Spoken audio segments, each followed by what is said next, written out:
Bex, andito ako ngayon sa may Kagulong. Diba? Dito ako sa Kagulong.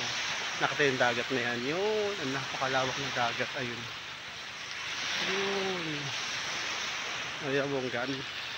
Napakalawak ng dagat.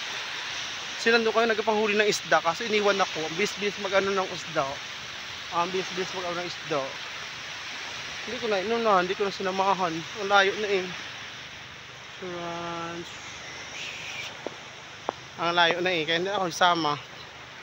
Diba? Pabalik na ako. Ang layo na narating ko. So, yun makasama ko dun banda diba? Ang ganda ng dagat. Hindi dito makita yung paglubog ng araw. Kasi sa kabila yung paglubog ng araw eh. Dito wala. Parang wala lang. Yun eh. Yun. Ayun, bongga. Hello, Ha? Layo ko pa. Doon pa puntahan ko sa kabila